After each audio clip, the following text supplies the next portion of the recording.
afternoon, good day to you all, and thank you for joining us for this first in the series of Power and Mining Digital Dialogues. My name is Claire Falkvane. I'm the head of content for Enlit Africa, and I'll be your guide over the course of this week as we explore the world beyond the grid. Now, this doesn't necessarily mean off the grid, but it is more an acknowledgement that there is a lot happening in terms of the provision of energy that is outside of Eskom and traditional grid-connected power. I'm sure it's no surprise that power outages have an incredibly adverse effect on a myriad of business operations, particularly those that are destined for export.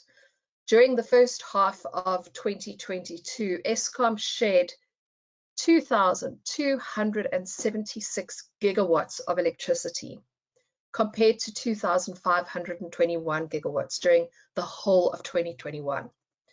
We've also had, for the first time in 2.5 years, stage 6 load shedding. And I'm sure most of you can remember that happening in late June. However, this is only one of the reasons why mines across the country and the world, to be honest, are considering adding to their energy landscape by the addition of renewable energy or alternative energy supply.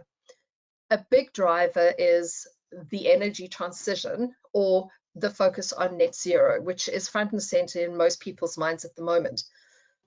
Now, the first step in any organization's transition to net zero is to evaluate and optimize its processes, and then introduce new efficiency measures in order to reduce electricity and energy demand.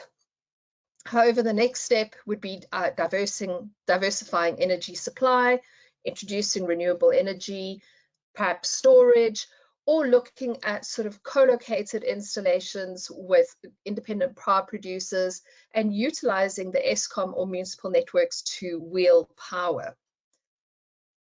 So this is part of what we're going to be exploring over the course of the next week. But before we start digging into the nuts and the bolts of those elements, I think it's important that we understand the current landscape and the drivers for some of this thinking.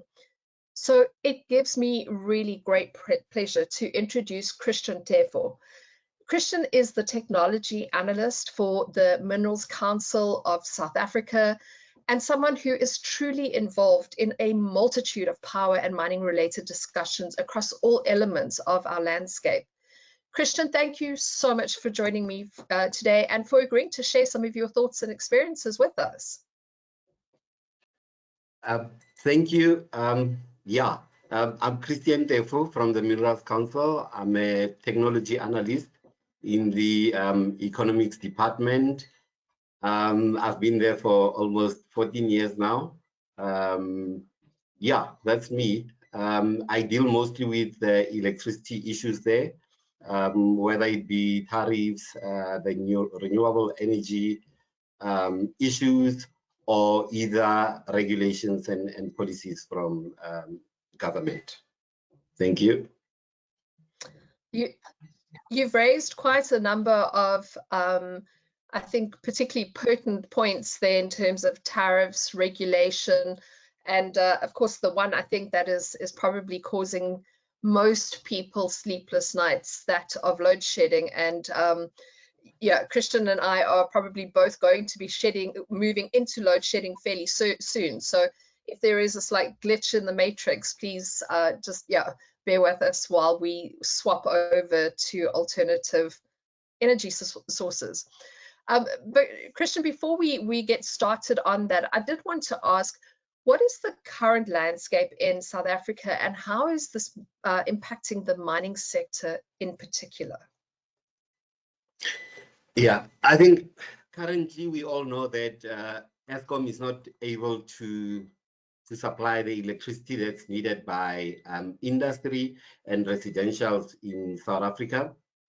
I mean, for the past 3 months, we've been constantly on about 20% of load curtailment most of the time, which now means that for us, the first item is safety.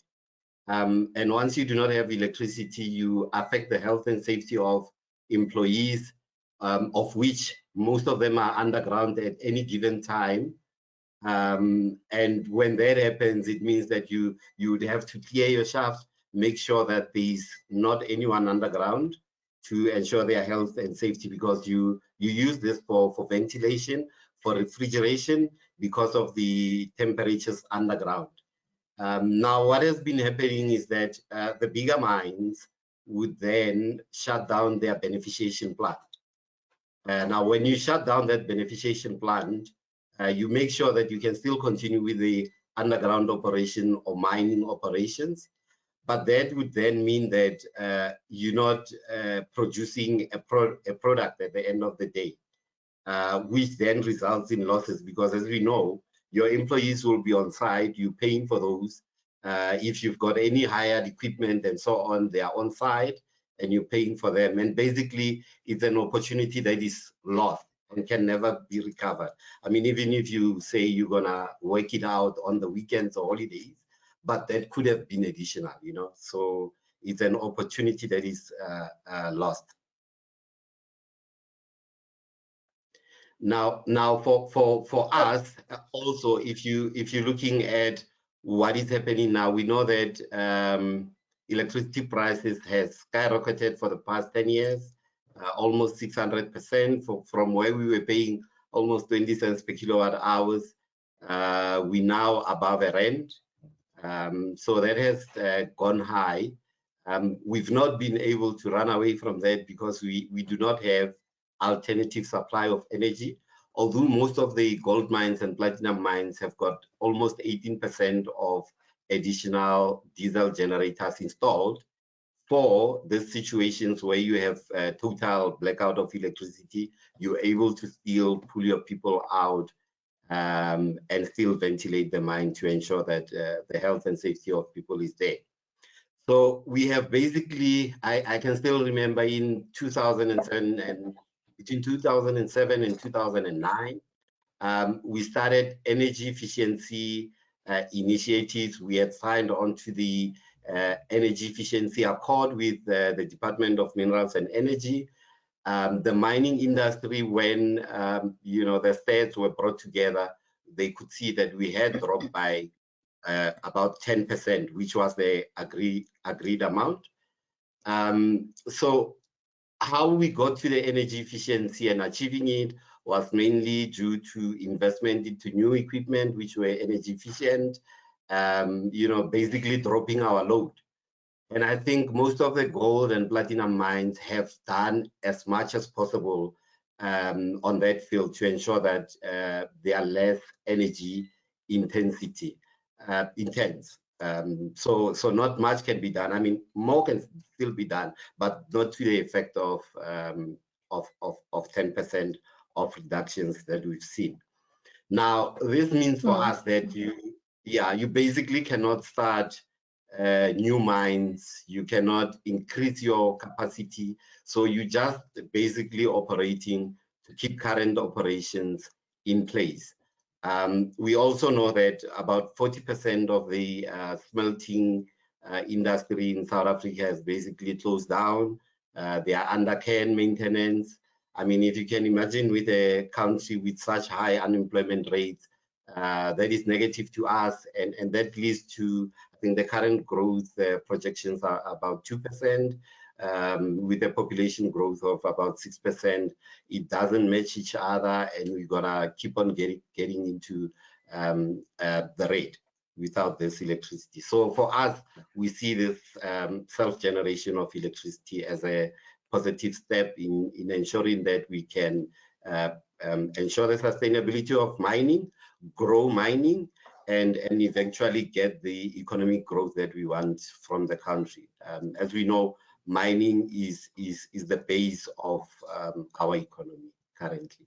Thank you.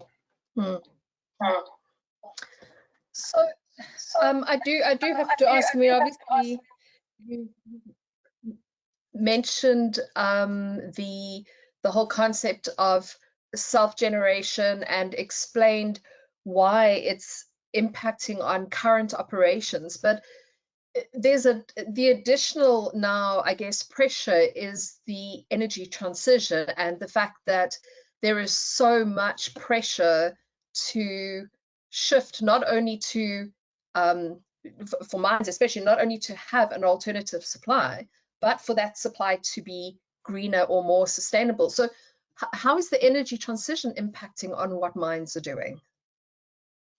Yeah, so in terms of where we sell our minerals, the European countries and most other countries or continents are already requesting that a certificate to show how the minerals were produced, and in there they also want to see the energy that you're producing those minerals from.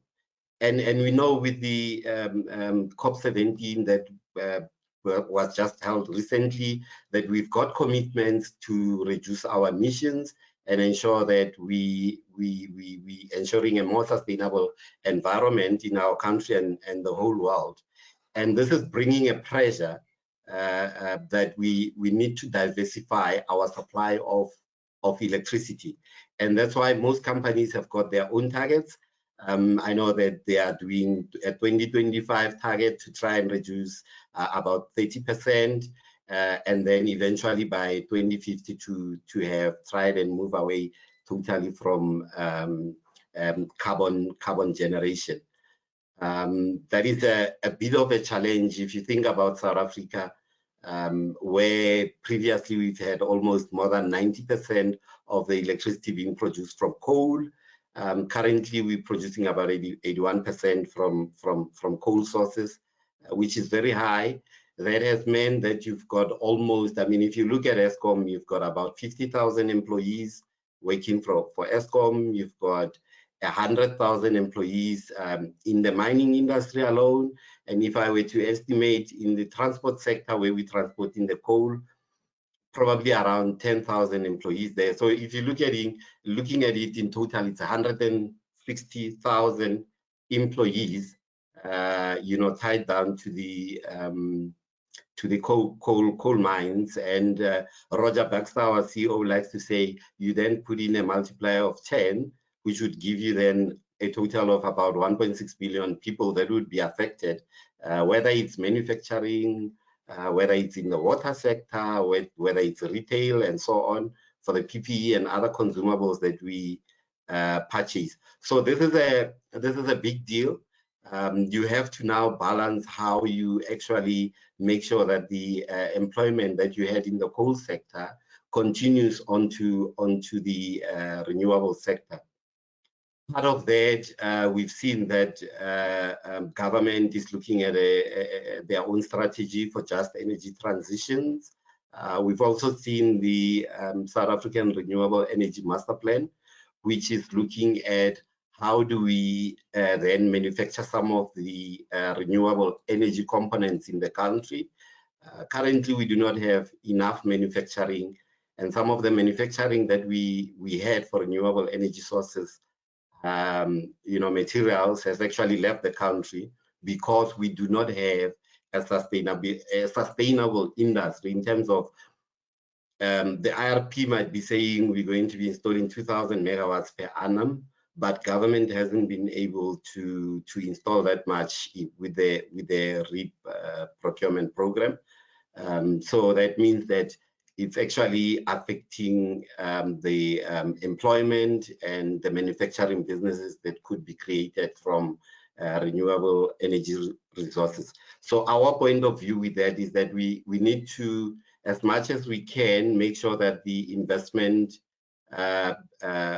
policies in South Africa are in such a way that they will entice people from other countries or the companies to come and invest here, to make sure that we do not have to import solar panels from China and other countries. It's the jobs are created here in the country, because if you look at eventually the type of employment that you've got from solar plants, you're looking at, I mean, for a 200 megawatt plant, you're looking at less than 50 people employed permanently on those sites, although there will be some contractors. So it doesn't in any way match the 200 megawatts that you have on the coal side. So it will be very important that we make sure that the cabling and all the stuff that we can source in the country, we source here to keep the money in the country. Otherwise, you'll have a constant flow of revenues from the country without much benefit to the community, except for those taxes that you impose for import. Thank you. And of course, I mean, it also does help if we are able to bring some of that localization and local manufacturing into the country. We have so many of the minerals that are needed to produce so many of the energy transition technology that it almost would be a pity for us to miss out on the opportunity to use what we have already got here, instead of setting it somewhere else and then getting it back at 3 times the price. Yes. So yeah, thank you for that. Yeah, I think just to add on to that, it will be, to have the energy will help us a lot in ensuring that the beneficiation strategy for the country is implemented. Currently, it can be implemented, and the only cause is because we do not have enough energy. And you've spoken about the multipliers. I can't talk more about that. Yeah. Or overemphasize. Yeah, I mean. Yeah, I mean, you know, it's always difficult when you talk about job losses and the impact that job losses have on communities, to you know to assume that it is a direct one-to-one, particularly in this country, is incredibly naive. You know, a job loss affects a family of 10 people, 15 people in some cases. So you know, it really is incumbent on us and the companies that are working in this country to ensure that they are doing everything they can not to be subjected to some incredibly harsh penalties that are going to be coming, you know, as Europe implements the carbon border adjustment mechanism and that kind of thing, making South African imports completely unsustainable financially. Yeah. No, you're totally right. So we have to convert, and part of that decision is why mines have now resorted to building their own renewable power stations. So that's the first point. The other point is that you do need the energy security. Eskom is not available to give it to us. So we've basically decided that, you know, if we can help supplement Eskom, they would then in turn be able to sort of concentrate more on their maintenance, get their maintenance right, and improve their energy availability factor. But over and above that, I think what you are hearing is that Eskom is running they sort of call it sedan and running them like trucks. So basically, if you look at other plants globally, we running our plants at a higher utilization factor, meaning we're running them very hard. And if you run them very hard, it will mean that you basically need to maintain them more. They're going to break down more. I mean, if you run a car at 200 km per hour constantly, you're surely going to get a lot more breakdowns than running it at the normal 120 kilometers per hour. So we basically think that by doing this, we'll also be assisting with Eskom, but at the same time, recognizing that the technology that we're going to be using might not be available in the evenings, and if it's wind, it's mostly available 36% of the time, and you're going to need the coal-powered power station or other sources like nuclear to ensure that the grid is balanced. So as much as we're building, you know, we are aware that we still need Eskom, and we're not able to operate currently without Eskom. So even if we install in this, Eskom will still be online. I think currently, if you look at, so I participate in the presidency's team, electricity intervention task team that is led by Mr. Rudy Dix. We've collected about 9,400 megawatts of projects There's about more than 100 projects in there. If you look at that, it's not all mining, but if you looked at that, if it was all mining, it would mean that for mining, you would cut off almost 40%. And I'm talking about mining combined with smelters or any beneficiation. So mining normally consumes about 15%. I think last year we consumed about 27 terawatt hours, and your smelting will consume about 33 terawatt hours, which then means that we're taking about 30% of Eskom supply. So with this project, you would be almost halving that if we put it that simple, and putting almost 30 terawatt hours back onto the Eskom grid, whether they use it to maintain more, whether they use it to operate at the lesser utilization factor, or use that to allow for growth. Yeah, would be up to Eskom. So you've touched a bit on the fact that mines are really, you know, in addition to the fact that they are wanting to secure the financial sustainability and future of their own companies, this is an opportunity for them to help out as far as taking some of that demand off of the grid.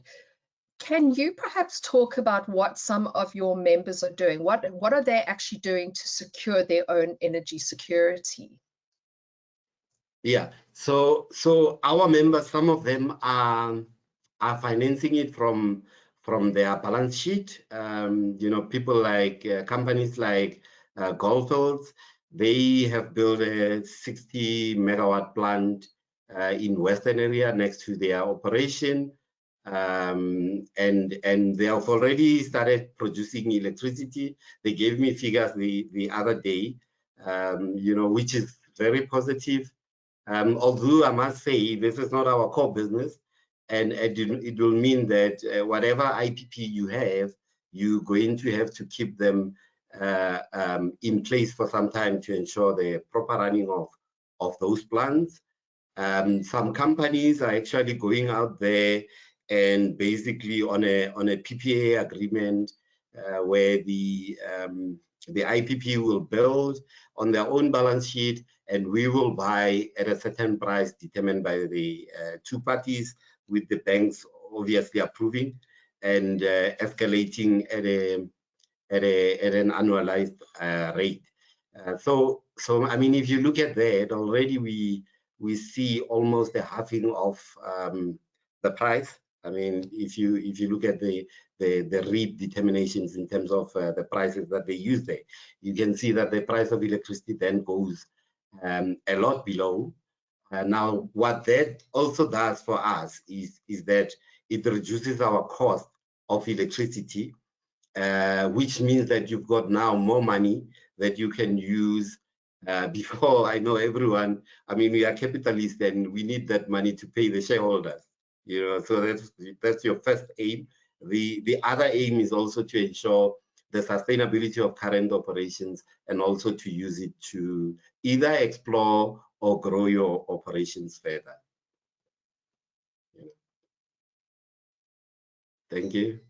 I think if I may, Chris, there have been a couple of questions that have been coming through, and I think that it might be worth just adding some of them in, because they are obviously, you know, kind of tied into what we're talking about. And one of the first questions is, what are the possible negative effects in the long term of mines moving off the grid and away from Eskom? Now, we are in no way suggesting that that is what mines should do. I think that that is an incredibly expensive undertaking. But I mean, is that something that, for instance, has been put on the table? Is it something that people are considering? Yeah. You know, one thing, I mean, and I want to put it in the right context.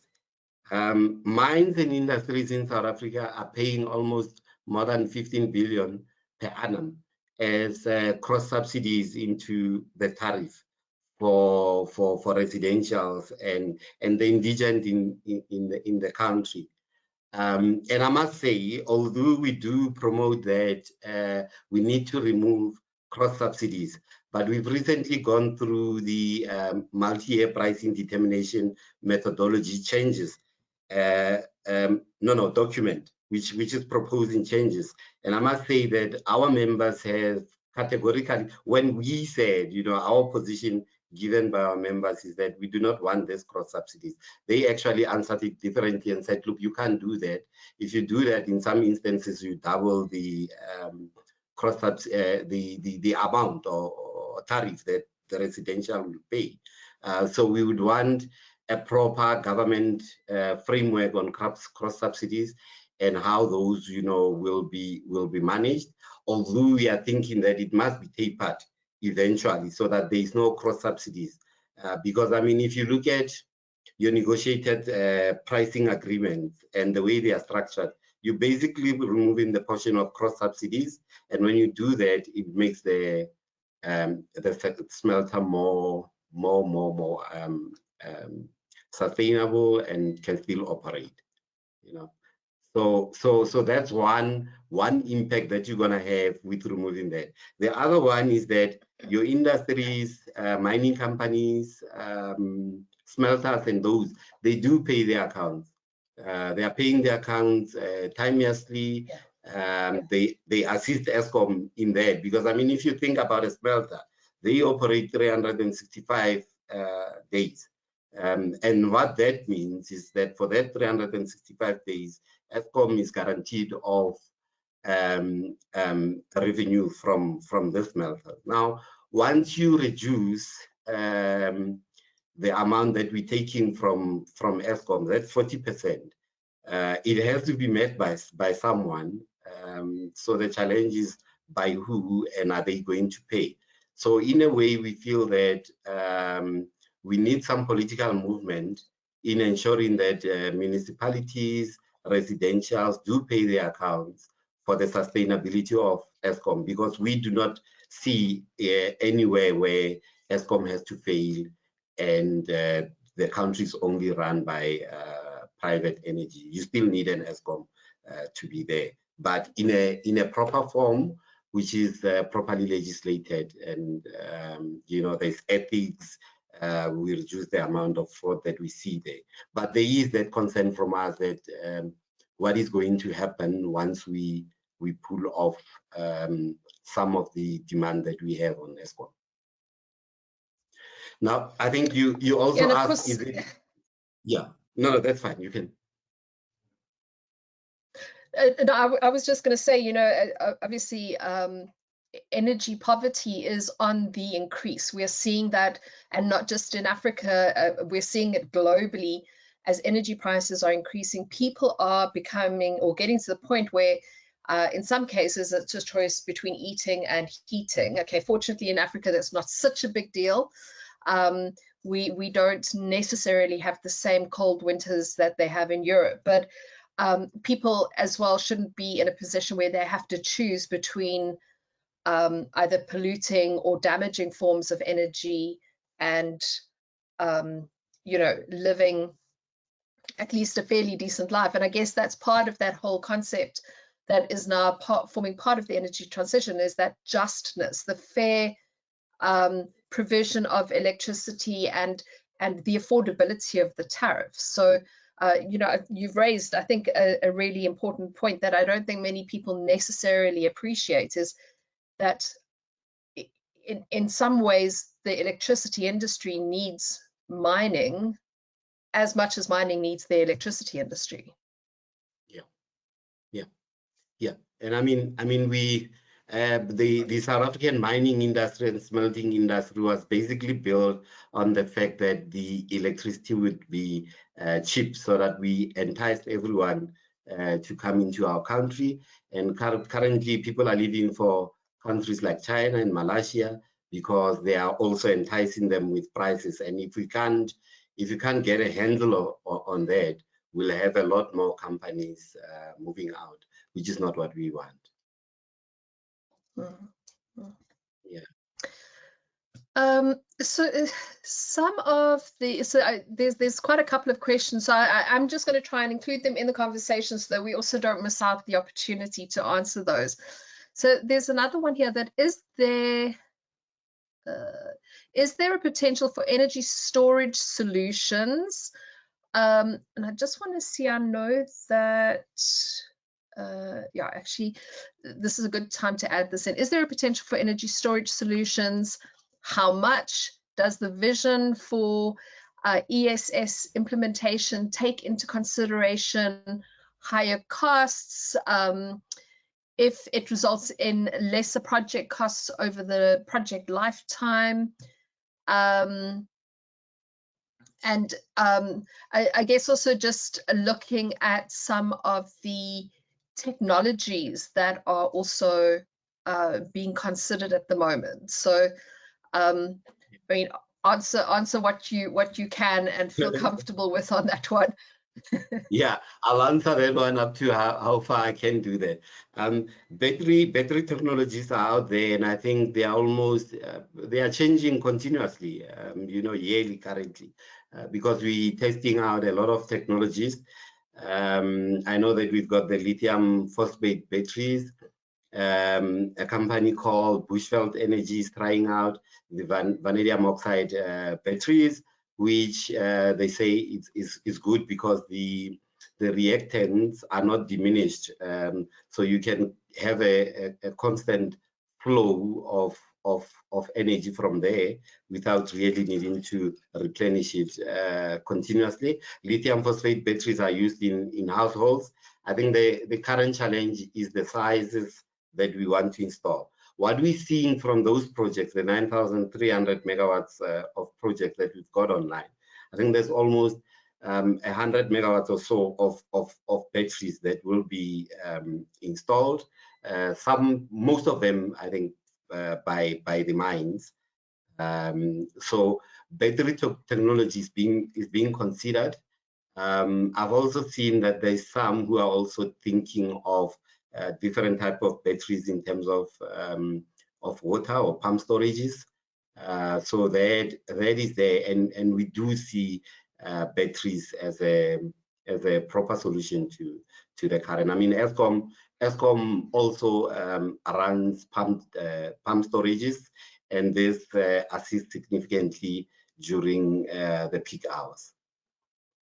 So this is a solution that mines are looking at, although maybe at smaller capacities now, but we're hoping that as the technology grows, it will increase. Yeah, because obviously the kind of battery technology that you use is going to depend very much on, are you looking for long duration battery storage? Are you looking for something just to tide you over in the course of, say, load shedding? And each one of these battery solutions has a different purpose. You know, 100 megawatts of batteries is great, but it's really not nearly enough for the annual load or the daily load that is being seen in this country, even just within the mining sector. Yeah, no, it's not enough. It's not enough, and that's why I say currently we do need Eskom to keep on being online, because we still need that baseload to ensure that in the evenings we still have enough electricity online, you know, to run mines and other operations. Mm-hmm. Yeah. And then do you think that there is any consideration, and you know, this is also a question perhaps that other people in the audience might be interested in just feeding into, whether or not there are considerations of the higher costs that that the implementation of energy storage systems entail, especially batteries at the moment, and whether, you know, almost how that could be incentivized, I guess, over the entire project lifetime, bearing in mind that, you know, there's a higher upfront cost, but there is also a far longer benefit, I suppose. Is that something that you've spoken to any of your customers about, or your members? Sorry. We haven't spoken much about how much it will be costing them, But in terms of tax incentives, we've just had a meeting with EY. As you know, they are contracted out by a lot of companies, whether our mines or even these projects that are building or the IPPs. And we've actually said, look, other countries are winning this renewable technology thing by ensuring that these tax incentives, that you can get tax incentives after building the plant, to ensure that you basically entice more people to build this plant. It's something that is at an early stage. We've had our initial meeting. We've sort of identified which companies would like to talk to, people like Goldfields, to ensure that we can get learnings from them in terms of costing and things like that. But it's something that the Minerals Council will be looking at in next year. Because we are basically advocating positions for our members and to make sure that the environment is good for them, to ensure investment in the country. So that's definitely something that we're looking at. I mean, if you look at the import, you've got import duties on things that come in, technology that you import in from other countries and so on. So that's something that we're looking at in terms of ensuring that you reduce the cost of bringing these plants online. I know that there was a tax benefit for people or for large industry that implemented energy efficiency measures, particularly when there was that big drive to reduce demand. So I think that something like that, where you are including storage as part of that tax incentive, would be a very good opportunity, and certainly is a way of encouraging that implementation in a way that's not, say, a direct incentive, upfront incentive. Perhaps it's more of a slightly delayed incentive, which hopefully eases some of the pressure on the fiscus as well. Yeah, definitely. It's the 12 L's. I think there's the 12U, 12B, and a 12L. Addressing different things. The other one is energy efficiency. The other one is this renewable plant, and the other one is for the roads and infrastructure that you build to get to that particular plant. So we looked at them and we're thinking there's a need for more clarity. In some cases, you get a mention of 1 megawatt. So with the removal of the 1 megawatt cap, moving to 100 megawatt, and now with it being said that by the end of this month we'll have the removal of the cap totally, I think those SARS specifications have also got to change with time, and also including because we have commented on it, where batteries on the schedule 2 was talking to batteries, literally talking to the lithium batteries or vanadium batteries. But I mean, if you have a pump storage, it's also a battery, ensuring that all of those terms are also incorporated into whatever SARS has got for these incentives. Yes, words matter, right? And I think especially if you have to be very clear as to the scope of the storage that you're trying to incentivize, this is what we're going to be talking about on Wednesdays. The conversation is going to be specifically on storage technologies, where it's being implemented, how it's being implemented.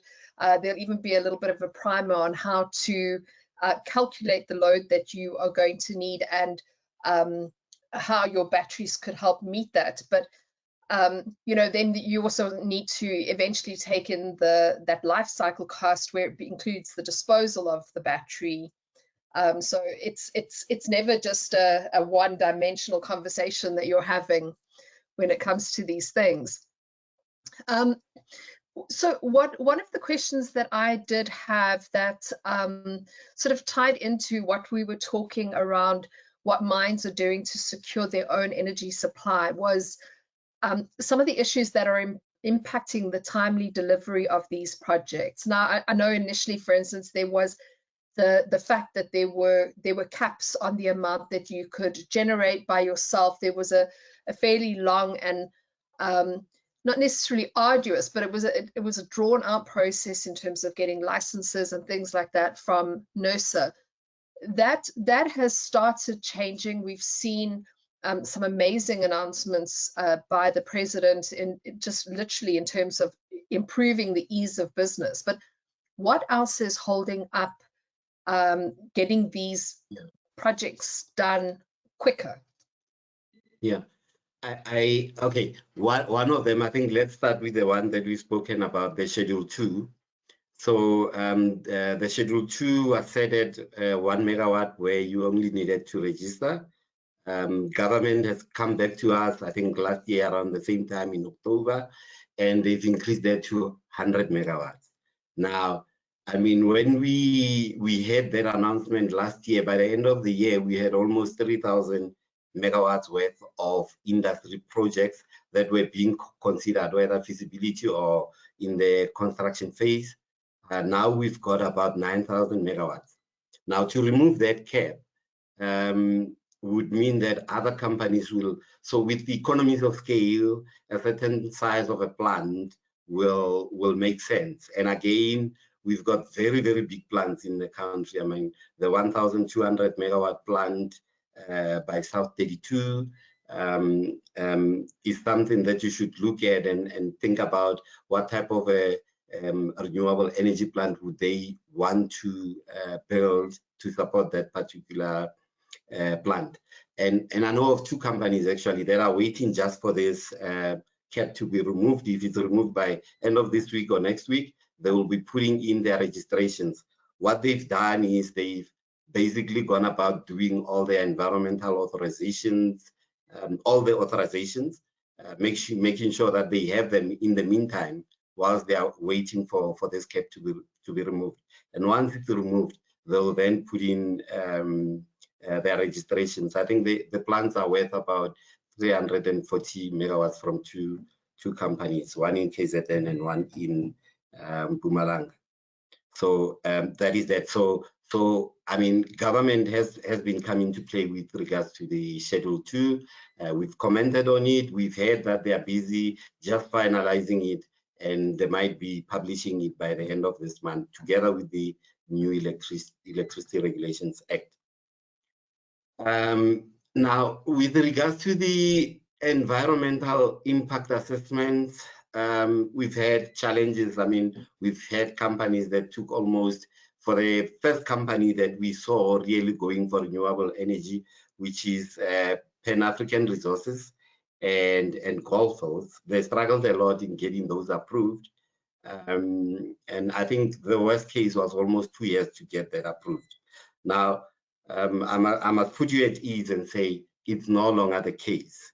You know, we're seeing the environmental impact assessments taking lesser time to conclude, and government has also, through the DFFE, Department of Environment, they've published regulations for comment. We've commented together with BUSA and other associations, whereby they are looking at removing the requirement to go through the normal EIA process, and you would only have to register. The registration would take about 10 days to get through. That's only if you are building in an area of low or medium sensitivity, according to the tool that the DFFE has in place. So that is a big movement, you know, for solar PV plants. I've seen that there is one that's also regulations that have also been recently published, I think a week or two ago on wind generation. You know, those guys are mostly taking almost 4 years to get their environmental authorizations and all authorizations in place. And I think government is now taking a step to say we need to reduce the time that those people take to get their authorizations. As it's more, I think if you look at solar PV and you look at wind, solar PV will have about 25% availability or efficiencies, whereas the wind will be available more at 35%. So you'd want more people to build, the wind, because it's available also in the evenings. So government is working towards that. We've also been speaking to them about turning all these projects into a integrated strategic project to ensure that they go through the loopholes of authorizations quicker, and they are given the same attention as the REIT projects. Up to now, I think we've got of the private projects, about 400 megawatts has been awarded to some projects to enable them to be strategic projects, and in that way their things will be sped up.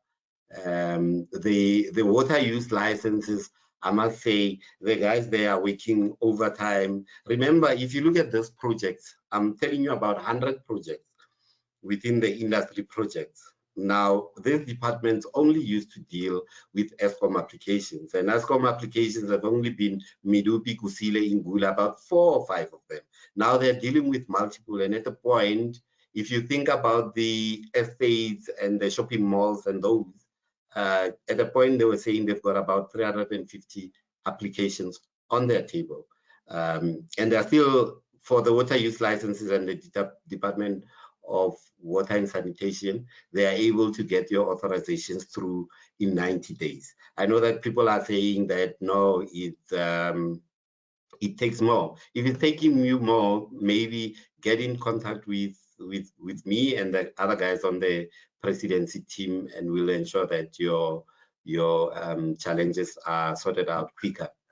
The other challenge is municipal wheeling agreements. We know that municipalities do not have the resources that we would like them to have, and in that way they struggle to do electricity supply agreement changes. They are also not able to really draw up wheeling agreements that are sustainable. So before you even think that they overcharge you as an IPP or a company, they are sustainable for their own municipality so that they can generate enough money for whatever functions that they are carrying out. Now that is being assisted through the presidency, through SALGA and the German Industrial Corporation that's assisting them with regards to the skills, drawing up a simpler or sort of a generic wheeling agreement for all the municipalities in South Africa. The metros probably are able to do their own wheeling agreements. With Eskom, I think our members do not complain. We know that they are capable of doing the wheeling agreements. We're probably just worried about the cost escalations through your project life, whether it's 20 years or so. What are the cost escalations will be, and the fact that Eskom is not separated into 3, it means you're not sure what you're actually paying for. So those were some of the concerns with regards to that. Then also with regards to Eskom and municipalities, the other biggest one is account security deposit. So if you're wheeling from an Eskom line, the customer is going to be paying for that electricity security deposit. They know about that. They'll pay for that there. But when you are wheeling behind a municipal line, it then becomes a challenge, because then Eskom would want the municipality to pay the security deposit. The challenge is that before they never paid for this, and now when they have to pay for it, it amounts to billions, and that ends up with projects being delayed. And so I must say, I know that the president has had, in particular, discussions with the Ekurhuleni municipality and Eskom to discuss such issues. They are doing it on a point-by-point case, but I mean, eventually there should be sort of a strategy that's written down to say, when you're dealing with security deposits for IPPs, this is how you need to go about it. Yeah, so those are some of them. And what I must say with the challenges is that I know we like to say, or industry would like to think or say that government is not coming to the party, but in this case, I'm telling you that we've been having meetings every Thursday at 8 o'clock up to 9 o'clock. The ESCOM managers have been in that meeting, sometimes also including the provincial distribution managers. DWS is there, the DFFE is there, and they're not sending junior officials. In some of the meetings, you'll have DGs, and I think the lowest people there would be directors, but they're ensuring that the issues are sorted out. From ourselves, we've always been punting for the one-stop shop. And I think that government has listened, and they are planning, getting implementation into place to ensure that you have a one-stop shop where you can go into this building that has got, a website, virtual technologies to ensure that you can do all your applications at the same place, and at that same place there will be people that can be able to authorize, and also that when you are a startup you can also go there to get advice. As we know, some of our members, I mean the mines, do not have those skills, but you will be able to do that. So we are very positive in terms of what's happening in that space. Thanks. I tend to agree with you. I think that it's certainly not a case that government isn't taking this seriously. I think that they are very aware of the implications. I think that ESCOM is also very aware of the implications, but you don't just turn around an industry that has been moving in a certain direction for 100 years. ESCOM is 100 years old next year. So you don't just shift the focus and the trajectory of an industry like that, even in sort of 4 or 5 years. And I realize that the challenges we've been having are far longer than that. But I do believe that we are slowly, perhaps too slowly, addressing some of the root causes of some of these challenges. And I think if you are looking at if you work in this industry, it is definitely one of the most exciting to be in at the moment, because there's just we're seeing more change now than what we've seen in, I don't know, since Thomas Edison invented the light bulb.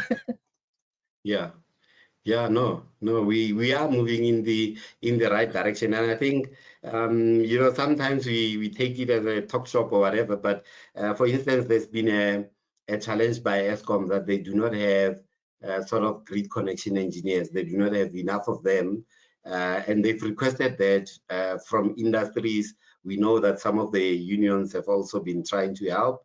They've actually released a link and released sort of a statement requesting for people that are available to come and join them. Obviously, it's going to be a fixed term sort of employment, but if people are out there, they should come and join them so that they can assist with this grid connections.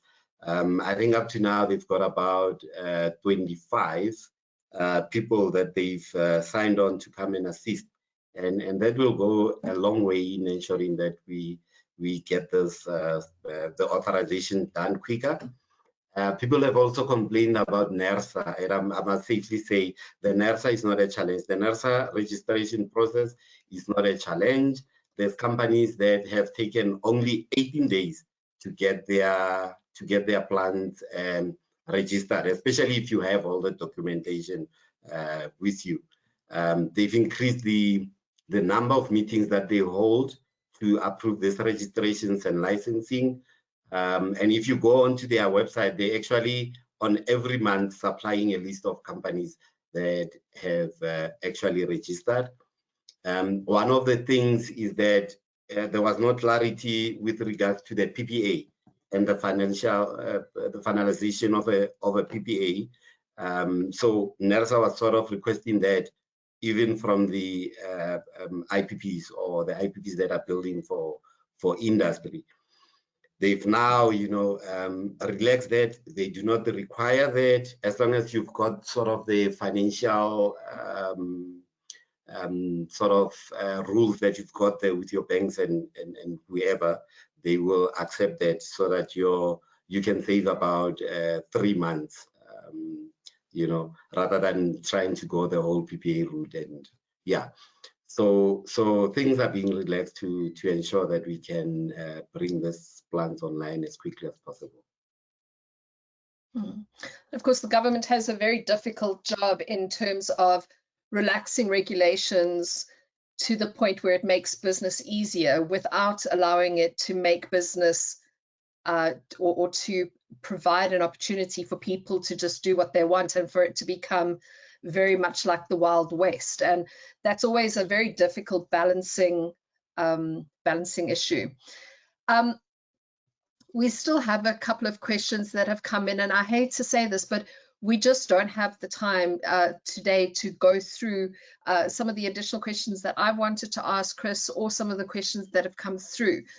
And what I am going to suggest, Chris, is that maybe you and I have a conversation offline.